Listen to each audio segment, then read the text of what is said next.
दोस्तों, ये केवल एक कहानी नहीं है, बल्कि धर्म के प्रति जागरूकता की मिसाल है। ये एक ऐसी हिंदी कहानी है जिसमें आपकी सनातन धर्म के एक रहस्यमयी श्राप के बारे में धरना साफ होगा। हिंदू सनातन शास्त्रों में काल सर्प दोष को एक अभिशाप की तरह माना जाता है। काल सर्प दोष हिंदू सनातन शास्त्र के मुताबिक व्यक्ति की कुंडली में ग्रह नक्षत्रों के योग से प्रायः कुछ न कुछ शुभ और अशुभ योगों का प्रारंभ होता रहता है।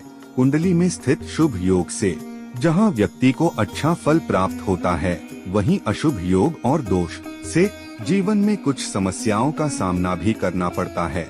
काल सर्प दोष को शापित माना गया है।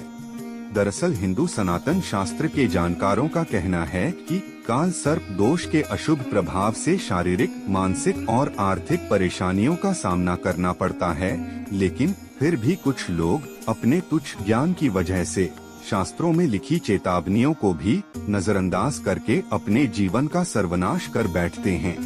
ऐसी ही कहानी इंजीनियर लड़के विजय की है। विजय आधुनिक शिक्षा ग्रहण कर चुका था और अब उसे तलाश थी एक अच्छी नौकरी की। विजय पढ़ाई में बहुत होनहार छात्र था, इसलिए उसे अपने ऊपर पूरा भरोसा था कि उसे एक अच्छी नौकरी जरूर मिल जाएगी। अब परीक्षा खत्म होते ही विजय अपने पहले साक्षात्कार के लिए खूब तैयारियां करता है। विजय अच्छी तरह जानता है कि अगर उसने यह नौकरी प्राप्त कर ली तो वह सफलता की पहली सीढ़ी चढ़ जाएगा। विजय साक्षात्कार के लिए अपना बायोडाटा लेकर निकल जाता है। रास्ते में अचानक उसे एक तेजस्वी बाबा मिलते हैं। वह उसे रोक लेते हैं और अपने पास बुलाते हैं और उसके मस्तिष्क को देखकर कहते हैं, तेरा काल सर्प दोष प्रारंभ हो चुका है, सावधान रहना बेटे, और चले जाते हैं। विजय को अपने साक्षात्कार के लिए देरी हो रही थी, इसलिए वह जल्दी जाना चाहता था और वैसे भी विजय को इस तरह की बातों पर कोई भरोसा नहीं। विजय कंपनी के रिसेप्शन में पहुंचकर साक्षात्कार की प्रक्रिया पता करता है। रिसेप्शन में बैठी महिला कर्मचारी विजय को एक फॉर्म देती है और उसमें उसकी निजी जानकारियां भरने को कहती है। विजय फॉर्म लेकर उसमें जानकारियां भरने लग जाता है। विजय के साथ साथ और भी प्रतिभागी साक्षात्कार में हिस्सा लेने आए हुए थे। कुछ ही समय में सभी अपनी अपनी जानकारियां भर के फॉर्म रिसेप्शन में जमा कर देते हैं। घंटी बजते ही साक्षात्कार का दौर प्रारंभ हो जाता है। एक एक करके सभी प्रतिभागियों को साक्षात्कार अधिकारी अपने चैम्बर में बुलाते हैं और सभी से कंपनी के कार्य से संबंधित प्रश्न पूछने लगते हैं। और कुछ घंटे साक्षात्कार चलते ही अधिकारियों को मानसिक थकान होने लगती है, फिर भी वह साक्षात्कार जारी रखते हैं। और इसी बीच बारी आती है विजय की। अधिकारी कई घंटों से एक ही तरह के सवाल पूछ कर थक चुके थे, इसलिए विजय के आते ही वह अपने सवाल बदल देते हैं और विजय से उसके निजी जीवन से संबंधित कुछ तीखे सवाल करते हैं। विजय के माता पिता का तलाक हो चुका था। यह बात विजय किसी को बताना पसंद नहीं करता था, लेकिन साक्षात्कार अधिकारियों के सामने मजबूरी में उसे यह बात बतानी पड़ती है।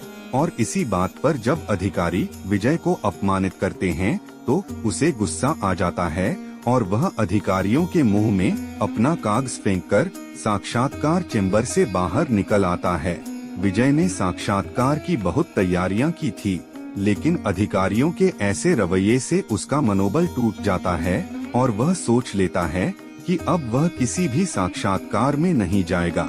विजय अपने गांव लौट जाता है। उसके पिता ने उसकी मां का साथ पहले ही छोड़ दिया था, लेकिन उसकी मां गांव में अकेले रह रही थी। विजय गांव पहुंचता है और कुछ ही पल में उसकी मां समझ जाती है कि उनका बेटा दुखी है। वह अपनी मां से बिना कुछ कहे घर के अंदर चला जाता है। कुछ दिनों बाद विजय का मानसिक तनाव बढ़ने लगता है। विजय को अकेला रहने की आदत पड़ जाती है। देखते देखते 1 साल गुजर जाता है। विजय अपने कॉलेज के सभी दोस्तों से बात करना बंद कर चुका था। विजय की हालात बदतर होते देख उसकी मां को चिंता होने लगती है। वह उसे मनोवैज्ञानिक ज्योतिष आचार्य के पास ले जाती है। हालांकि विजय वहां नहीं जाना चाहता, लेकिन अपनी मां के जबरदस्ती दबाव देने पर उसे वहां जाना ही पड़ता है। ज्योतिषाचार्य विजय की कुंडली देखते ही अपनी आंखें बड़ी कर लेते हैं और कहते हैं, बेटा तुम्हारी कुंडली में तो अद्भुत काल सर्प दोष है। अपने माँ की भक्ति की वजह से तुम अब तक जिंदा हो, क्योंकि तुम्हारे जीवन में काल की दस्तक हो चुकी है और वह तुम्हारा भविष्य खाने के लिए तैयार है। विजय को इन सब बातों में कोई रुचि नहीं होती। वह अपनी माँ से कहता है, माँ ये मुझे कहाँ ले आई हो, मुझे इस ढोंगी की बकवास बातें नहीं सुनना। और वह वहाँ से उठकर चला जाता है। विजय के ऊपर काल सर्प दोष का काला साया मंडरा रहा था, जिससे उसके जीवन में संकटों का पहाड़ टूटने वाला था।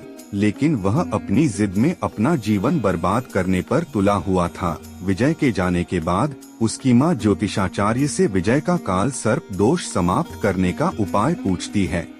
ज्योतिषाचार्य शास्त्रों के पारंगत पुरोहित होते हैं, इसलिए वह विजय का काल सर्प दोष उतारने की पूजा विधि प्रारंभ कर देते हैं। कुछ दिनों के अंदर विजय की स्थितियों में बदलाव होने लगता है। उसे उसके मन का एक व्यापार बहुत कम निवेश में सूझता है। वह अपना काम जमा लेता है और धीरे धीरे उसका दिमाग स्थिर होने लगता है। विजय के काल सर्प दोष हट चुका था और विजय सफलता की ऊंचाइयों में बढ़ने लगता है। वह आज भी शास्त्रों पर विश्वास नहीं करता था, लेकिन भगवान ने उसे अभयदान दे दिया था। विजय की नास्तिकता के साथ ही यह कहानी समाप्त हो जाती है। इस तरह की धार्मिक बातों की जानकारी पाने के लिए वीडियो को लाइक और शेयर करें।